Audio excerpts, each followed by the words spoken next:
Welcome back, you no good bastards, to the Pod Deep Podcast. Be very quiet. Kick back. Listen up. Subscribe, comment, and like. Pod Deep Podcast. Pod Deep.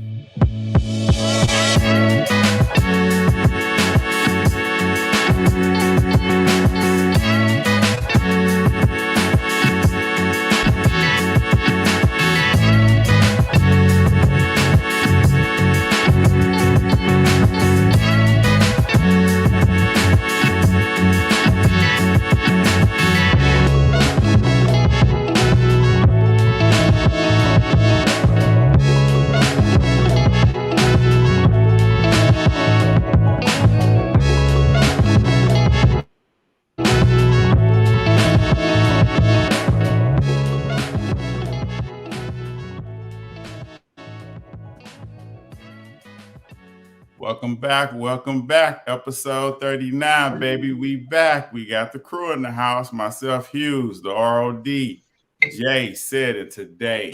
We have a special guest, our very first guest. You know, from the Life Be Lifin Podcast, we got our man Tony D in the house. And today we're going to kick this off with the first question. I'm going to start with you, Tony, on this one. What's a fake body part on a woman that's a deal breaker in dating?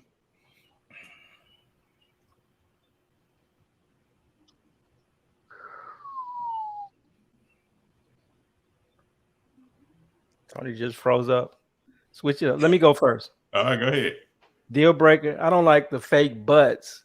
And I'm seeing a trend, maybe not seeing a trend. I saw one well-known person with a fake butt, get rid of it.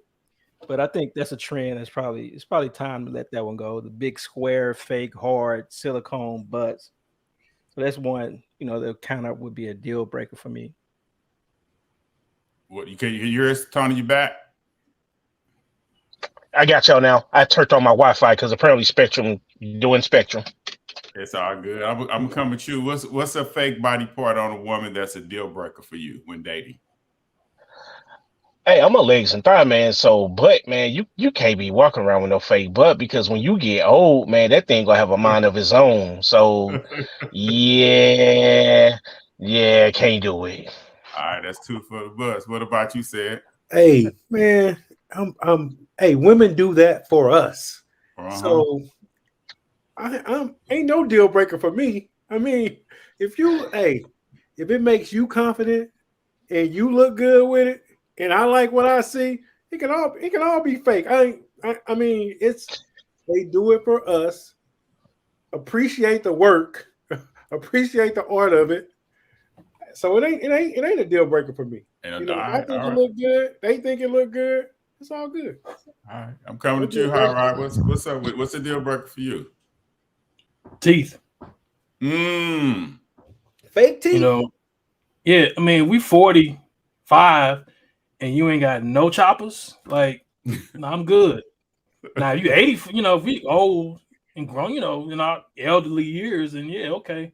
No teeth is not a problem. But what about if they were in an accident? Would that not be a deal breaker? They got partials or whatever? I don't give a fuck how it happened. No. I get you. I think Rodney's saying he wants a woman with teeth, right? That's what you're saying, Rodney? Yeah. No, we're saying what fake, like, body part, like fake breast, fake butt. So if she had a mouthful of fake teeth because she has no teeth, that's a deal breaker. Oh, okay, I get you now. Okay. So she has some done up choppers from veneers, but then she take the motherfuckers out and she like this. No. I can handle it. I can handle it at 85. I can't handle it at 45. So for me, I can't do those lip fillers. I don't think I could do lip fillers. I don't think I could meet you with one day and then you come back from this appointment and they like soup coolers or something like that. Yeah. Like, to me, I'm like, nah, that alters your appearance, how you look. I think I'm done after that. But what about this? What about if the person is, you meet her like this, but you don't know it's fake. Like, you're attracted to what you see, and it's attractive. It ain't obvious that her lips been filled, but you just attracted to what you see. That's still a deal breaker. Like, you pretty much know a lip filler, but like if you didn't know fake breasts or if you didn't know a fake butt, but you're attracted to it, don't look crazy. You telling me that's a deal breaker? Nah, that's why I didn't mention that. I didn't mention the butt or the breast. I didn't mention that's a deal breaker, Jay. If you see it and it's attractive to you. No, it's not a deal breaker. I'm being honest. I like fake breasts, so that's not it. What did I say? Butt. Yeah, so breast not fake. You saying if I see a fake butt and it's attractive? If you just see somebody that's attractive and you like their shape, and later you find out that it's fake. It's fake. No, it's not a deal breaker. Well, I'm talking about those cheap, bad, $2,000 fake butts. That's the ones I'm talking about, not the ones that can pass, for real. That's what I'm saying. I mean, it's what we attracted to. So if I'm attracted to it, I probably didn't even know. So I'm with it. If I'm attracted to it, I'm with it. Yeah, I agree on that. I agree. All right, that's a good one. So we had 2 butts, the teeth, and the lips. Hey, while we on this, does big feet bother anybody? Big hands and big feet on a woman? Fuck yeah. That's a good one. For me, yes. Man, she is not finna be wearing my J's. No, thank you. She is not finna wear my J's. Nope. Nope. So she got a pair of feet on her. Y'all ain't messing with it. Man, look here. My wife is 40 and she wears a 5.5. Okay, her feet about this big, dude. Mm-hmm. And we've been married 17 years, so I've been accustomed to that. So I be seeing chicks like, we go to Miami with their feet out and they talk like, man, her feet big. She's like, honey, quit. You just accustomed to my feet. But I'm like, man, she can wear my J's. No, I'm not trying to do that, man. It's all about how the proportion too, If in a sense, but big feet is big feet, man. If you 6 feet, then if she's a 6 foot woman, she ain't gonna have no size 5 feet. You know what I'm saying? Mm-hmm. So, which is true. So that's more. You can deal with. You can understand that, but you can't be 5'7" wearing an 11. That's the part. 5 or 5'5" or something like that. Do y'all know his hands? Do y'all know his hand size? Is that a deal breaker? Do y'all know his hand size when y'all meet women? I do, because I got small hands. So when I look at them, I'm like, damn, she can swallowing my shit. Right. Slap the hell out of me one day. No, thank you. Nope. Then you take it to the ultimate level. You take it to the bedroom. She get a hold of your shit, man. It's like, God damn. You're like, wait a minute. Like, where'd it go? Looking around, like, where the rest of it? No, thank you. Got your shit in her hand, looking like a sausage. Hey. Nope. She can't rub my face. You know how women caress. Nope. Don't touch me. Hey, nope. Feet is something. Feet is, you see a right proportion. You see a chick with some feet on her and she ain't a footer, she ain't 6 feet. You see her with some feet on her. That's crazy, man. And them flats, just think of them flats, big ass feet, some flats. And I know a chick like that. Yeah. I know a chick like that. Yeah, I just feel like as a father, I curse my daughter with that. Big hands and big feet, so yeah. Hey, Squeak, I hear you on that. My daughter's 6 foot though. She got some feet, 11s, but she pretty, so nobody don't really notice it. I don't say that nobody won't notice it, but they look way past it because she's super pretty and she's tall. But yeah, I got my daughter too, same way. Yeah, that's the one thing I think I cursed my daughter with. When I wrapped at the hospital, them hands came out like this under that blanket. I was like, whoa. It was real though. Let's move on to the next topic in the news.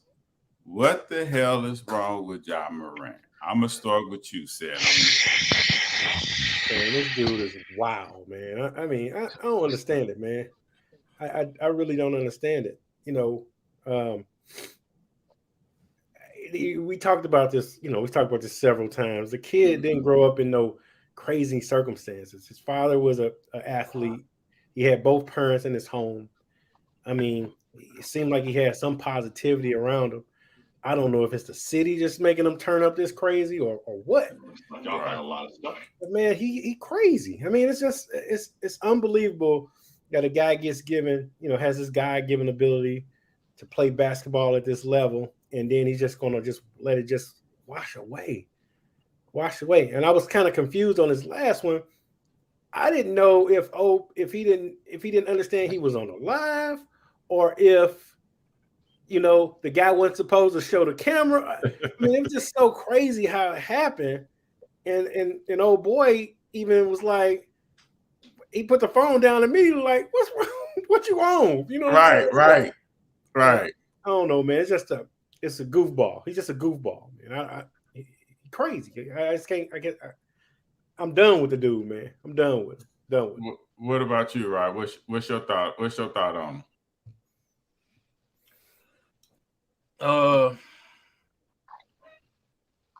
I mean, I don't think ain't nothing changed from the first instance for me. The same shit we were saying the first time, it still applies now. I think the only difference with it now is that it makes you like you can't believe anything he says going forward, right? Because everything he said the first time, it was just a dog and pony show so he can get back on the court. He didn't mean it. He didn't meet with no motherfucking body. He wasn't trying to get no help. I kind of poo-pooed that shit anyway out the gate, talking about this nigga, he got some issues that he need to deal with and all that shit. Nigga, you just a fucking fool. Ain't nowhere to go to cure that. You know what I'm saying? You just gotta get the right people around you. And and I think the other thing that we said the first time was the father. The father got to stop being the homie. I can't remember, like, after he got back on the court, his father was on the sideline wearing like a t-shirt. Damn, I forgot what it had, something on the t-shirt basically alluding to everybody else is wrong, Ja's right. I forgot what the lettering, what on the shirt was, but it was leading towards that. So basically he's appeasing his son, saying, trying to wash the guilt away from him and put it on everybody else. Society is the problem and all that shit. But hey, what they say, damn, hard head make a soft ass or some shit like that. So we'll see. Okay. What about you, Tony? What's your feelings on Ja, man? Man, I'm gonna be objective. I don't agree with it 1,000% because it's stupid just to make more money than a lot of us will see in our lifetime being half our age. But so quick example. So at the Fed, I wear a shirt and tie every day because I'm tatted up and I feel like that's a side of me that I don't want anybody to see. Right. So there was this young lady that came into the cafeteria, last Friday, and she's tatted from head to toe. She got on a little polo, man, and you could all on her neck. And I was like, yo, you an ink enthusiast too? She was like, yeah. And I'm like, yeah, I'm too, but I don't have time for that here. She was like, I'm from Memphis. It's different down there. So now with this conversation, I'm like, interesting. So I went to Memphis a couple of years ago, hung out on Beale Street, me and my crew and whatnot. And based on the culture, we got to look at what Ja's going through at his age, even though we're looking at it 20-something years in the future. To be part of that culture, the music, on the scene, the parties, things of that nature, he's becoming what he's listening to and what he's trying to live. But he has to have that separation. You know what I'm saying? He got to have that separation and understand, like he said, he understood what he had to lose, but I don't think he's understood that at that point. So now what the NBA is looking at, okay, he has all these promotions, he has all these plugs, and here you go flashing guns in the car. The youth finna follow you. So we're gonna have to nip that in the bud. So I don't agree with it, but I can somewhat empathize mentally on what Ja is going through because he wants the best of both worlds. Okay, let me switch it up then. If you're the commissioner of the NBA, I'm gonna go around. If you're the commissioner of the NBA, I'm gonna start with you, Tony. What should you do in this situation? Well, number one, with the league, you know what I'm saying? Even though I don't know like their lingo or whatnot in the contracts and the players' agreement and things like that, but unless you're in a controlled environment, gun range, you know, you helping out the military, things like that, or it's for personal protection, I don't think guns need to be flashed, you know what I'm saying, because of who you are. Because, you know, of course, that brings a back stigma on the NBA. It's already said his teammates don't really rock with him like that. So he's further being ostracized and, you know, being an outsider. But the commission needs to have a blanket covering on the situation. Either you go allow him or you not, which I don't think that you should, just based on other people's protection and other people's phobia. I'm a gun enthusiast. I have my concealed carry license. So does my wife. I don't go around everywhere flashing my gun because it's for protection. Why? They didn't stop making them when they made that one. Right. So if you're the commissioner, what type of punishment would you give him? Would you give him 30 years? Would you give him a whole year? What would you do? Punishment-wise? Yeah, he got to sit down. He got to sit down, man. Of course, you know, as his punishment is laid out, yeah, there needs to be some clarification on the rules and regulations, you know what I'm saying, of you know, the players agreement. But yeah, John, you got to sit down, man, because we slapped your hand and tried to allow you to get back in because y'all was on the verge of the playoffs. You gonna go do it again now that you out? Yeah, so you out for real? Yeah, sit down. All right, I'm coming with you, Jared. You're the commissioner. What the hell is wrong with Ja? How would you punishment? How would you handle that? He is probably down to his last chance before they kick him out for like a season. So this time they have to give him maybe a few months suspension, you know, and go from there. One more time, they probably have to give him a whole season. Then he's on his way out. Okay. What about you, Said? You the commissioner. What type of punishment would you place on Ja? Man, it's been less than 3 months. Like it's been less than 6 months. Let's call it. Okay. Since you had the first offense, I mean, and when the crazy thing about it is, there's been a lot of things that this dude has done, like running up on kids, intimidating high schoolers. You know, you got to sit his ass down, man. You do. I mean, he's out of control. We out of control. So it's just too many little things that. And that's just what we know about. You know, if that's the tip, you know, stuff getting swept under the rug. You know, he's paying people off. He's wilding, man. So I don't know, man. I would think a substantial, you know, like a half season, at least, maybe even a year, because it's back to back. Like the offense is less than 6 months. That's just telling me, like Rodney said, you ain't learned nothing. Yeah. You throw that in my face. Right. Right. Back in my face. So I'm gonna sit you down for half a year to a year. Okay. What about you, Rodney? You're the commissioner. What type of punishment would you place on Ja? You go for the year, and then the Players Association they gonna bargain it down to half a season. So so you throw the year out there so you can get to that half a year suspension, and you know, mandate that he, you know, do something, some kind of counseling or something that said something that we can substantiate, you know, not just words. So, and you know, and outline some steps that he has to meet certain steps along the way in order to get back in. Like, I'm suspending you for a year, but I mean, I'm suspending you for this, you know, 42 games, but in order for you to get back in, you got to meet this, and this to really show me that you know, you true in what you're saying. So that's where I go with it. You know what I find interesting, how Tony, you bring up a good point, the culture of Memphis, but really, shit, gun coaches all around this country. You know what I'm saying? I find it funny that no rappers seem like they're coming to his aid to be like, you know what I'm saying? Hey, it's okay if we do this. But check this out, little bro. You got a future. You know what I'm saying? You need to get it together. We respect you. We look up to you. You know what I'm saying? You shouldn't be doing this. You know, I know if I had a son, I would really be disappointed in Ja. You know what I'm saying? So much to the point to where, like Will Bourne said, I don't know if I'll let my son rock his shoes. You know what I'm saying? That's how much of a clown he's put out. You know what I'm saying? We talking the same season. He's been having so many gun charges. Now, listen, he ain't broke no kind of law. You know what I'm saying? He ain't broke no kind of law at all. But what he's doing, he's tarnishing the brand of the Memphis Grizzlies and the NBA. You know what I'm saying? Yep. I'll throw out a side question that at what point, if you Memphis, does the bullshit outweigh the talent? Like, or y'all think it's close to the point where the bullshit outweighing the talent right now, or he's just way too talented to just be like, I'm done with him?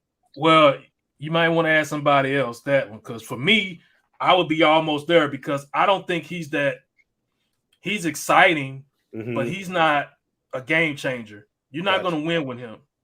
Okay. Because, to me, it's like the AI syndrome where if your best player is, 6 feet and, fucking 175 pounds, it's hard for that to be the guy that's going to take you to the championship. It's this one thing with Steph Curry being 6'3", but he's the best shooter we ever seen. You know what I'm saying? So I don't think Ja is his game doesn't warrant it for me. That's what I was saying. That's what I was saying, Hughes. The little that I watched, I don't really see this great NBA future talent. Maybe I'm missing it, but yeah, I don't really see that when I saw him play. Well, he let's not get it twisted. The dude is talented, but it's like Ted said, the bullshit, outweighs what he's bringing to the table. He got not swept, but he got beat in the first round. You know what I'm saying? Like, yeah, man, it's like again, yeah, yeah. So it's like, yeah, you might have to cut your losses on him. You know what I'm saying? You might have to get some draft picks or some good veterans and say, hey, y'all deal with that. Who the fuck gonna take that? Huh? Who the fuck gonna take it? Hey, if I'm Michael Jordan, ain't nobody gonna take that shit. Question: Charlotte, who's better, Kyrie or Ja? Oh, that's Ja. Yeah, Ja. Like based on where they at right now, or who's the better player? Who's the better player? That's all I'm asking. Kyrie. But I'm gonna go Kyrie. Yeah, Kyrie. Kyrie's a better player. Yeah, he's the better player, but you don't know, he. But the future, but Josh, he got future. You know what I'm saying? You got to upswing. on his future. That's what you're banking on. Does he have a future? I think where it lies is with his teammates. Just with the reports coming out the locker room about his teammates not really rocking with him, I believe that if his teammates kind of lobbied and wrap their arms around him, if he was a different type of player, to show, number one, the need, the leadership, and, what he brings to the team, with the teammates not really sticking up for him, so it's like, okay, what do we do? Do we blow this up, or do we make our team, Steven Adams and the other key players, or do we make them want to leave? So, it's a toss up with that. I mean, that's big, man, when your teammates don't really mess with you. You know what I'm saying? And like you said, Tony, that just came out. I didn't realize that no, we don't hang with this dude. like when the game over, it's over. But do you all think that's him being negative, him being hood around them to the point to where they like, right. you're a danger. You know what I'm saying? They understand what they work for and they got here. And I ain't finna let I ain't finna let nobody mess that up. So I'll be the same way. Facts. Yeah. Okay. Before we get to our swerve of the week, let's take a little few times. We got about 6 minutes before the game come out. I'm gonna go around. Lakers, Denver. Who you got tonight? I'm gonna start with you, Jared. Who you got tonight? Lakers and Denver. Who's Jared? I'm Jay. Jay, I don't know.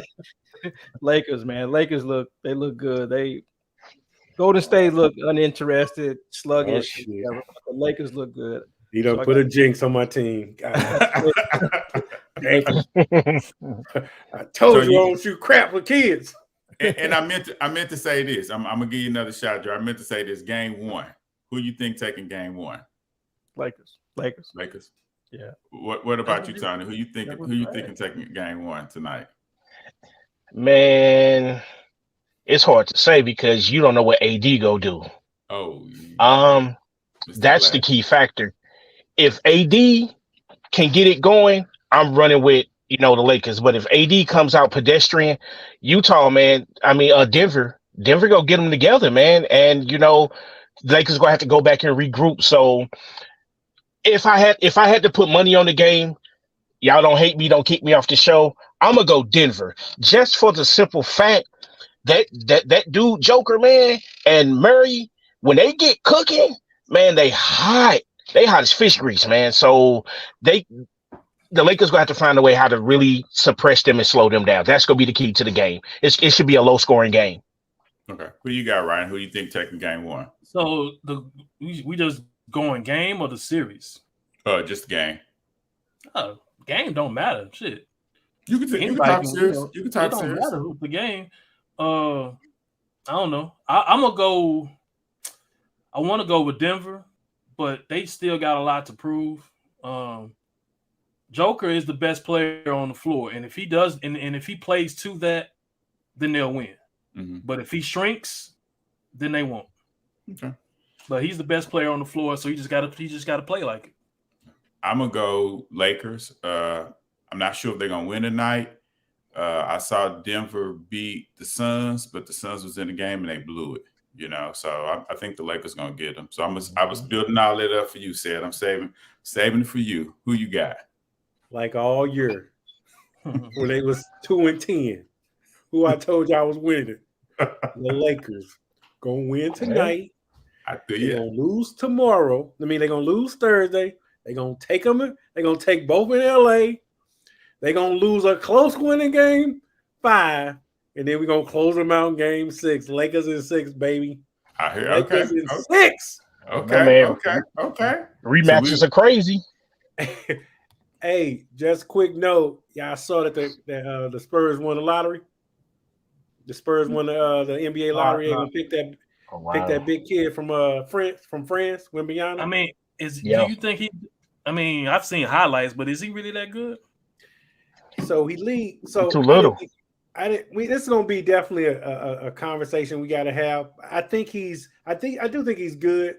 I mean, he led the French league in points and rebounds and blocks. I mean, so he's doing it in a professional league. It's not the NBA, of course, but I think it's a step better than college. So he's doing it on a level, I think, that can translate like Doncic and like Joker, but their body types aren't that. You know what I'm saying? I get it. He won't never be a big cat though. You know what I'm saying? He's gonna be like KD. I know. He like 7'3" or 7'4" or some shit. Yes. Yeah. That's crazy. But and that other cat from let me cut you off. Mm-hmm. But OKC drafted. Remember the white boy that OKC drafted last year? Yeah, he was kind of. I mean, he wasn't as tall, but he's 7-footer though. He got hurt. So, so the jury's still out on him. The jury's still out on him. But this guy's already playing with men. You know what I'm saying? He's already playing in a professional men's league. I do think he got to put some weight on. But damn, man, can you picture him if he gets to 250, 255? Bigger than KD, but can shoot like KD. So right trainer, he can get right. Mm-hmm. Yeah, he going to the wrong place. Yeah, that's what I was gonna say. I don't know. Can Pop do anything with that? Pop need to go ahead and walk away. Yeah, he ain't now though. He fuck that. Yeah, he got some stake in the game. I got Duncan again. See, fuck Do that. Let's go around and let's get everybody's swerve on the week before we wrap up. I'm gonna start with you, Jay. What's your swerve of the week? Swerve of the week. Don't crucify me for this. I don't know a whole lot about the NBA, but I'm gonna say the teams that keep hiring Doc Rivers and they keep firing them. Those are the swerves of the week. All right. What about you, Rod? What's your swerve of the week? Go around. Come back. I'm coming to you, Tony. What's your swerve of the week? Man, do it. I'm gonna say the dude that was driving the car with Ja. That's who I'm gonna say, because you know his habits. You know what he about. You know what he do, and you the one that put him on camera. You already knew, man. There isn't a cat that get in the car with another cat that don't know he got the strap on him. So now you go video him, and when you see him do like this, yeah. So you the dummy. You the dummy with the other dummy. So yep. Nah, man, y'all gotta Hey. stop getting that nigga off the hook, man. That's all on Hey God. Tony, that was my swerve of the week too. Dude had 113 people looking. Like, dude, what you doing? Like, put the fucking phone, put the phone down, man. Get your country. That was my swerve of the week. He had 113 people. My bad, man. Looking this. It's all good. That's a good one. No, we overlap sometimes. Yeah, we have the same one sometimes. I went a different route. I kind of went where you were going, Jay. I went with Embiid. You got the MVP and you got small. You got small. You had an opportunity to send Boston home on your court, and you got small. You ain't big for the ball. And you gave an eloquent press conference. We had to do better. Man, get your ass. That's my swerve of the week. You know. What's up? I'm coming back at you, right? What's your swerve of the week? Okay, so my swerve of the week ain't for this week. It's probably for 3 weeks ago because we ain't had a show in a while. Right. Giannis Antetokounmpo, he's my swerve of the week, and he's my swerve of the week for his bullshit and passionate speech that he gave about there not being failure in sports, because there is failure in sports. When you're the number one seed and you're an MVP, front runner every year, and you go out in the first round, that's failure. You never lie. You got the best record in the league, and you go out in the first round, that's failure. Mm-hmm. So he's my swerve of the week for trying to convince everyone. I heard a lot of people was like, "Oh man, that was real deep what he said," and they fell for that shit. But nah, he didn't. No, that's fucking failure in sports. Yeah, he did his best to keep his gun like Ja. Yeah, you're absolutely right. That is failure. It's prime example of failure. Hey, let me walk back my swerve of the week. I'm going. Right. Let me double down on Ja Moran's friend. So the story came out about who that kid is.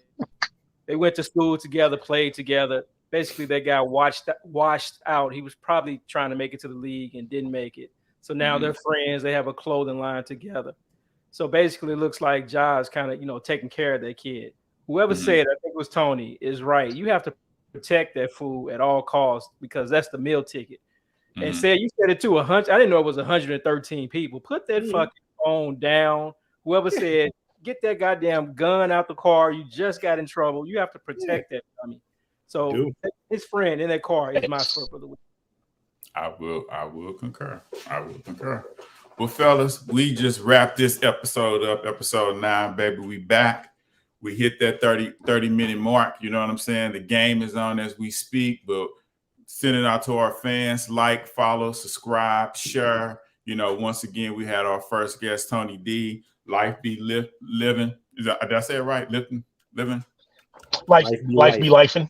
Life Be Lifin. Check out the Life Be Lifin podcast with Tony D. You know what I'm saying? Once again, this is Pod Deep signing off, everybody. Peace. Go Lakers. Go Lakers.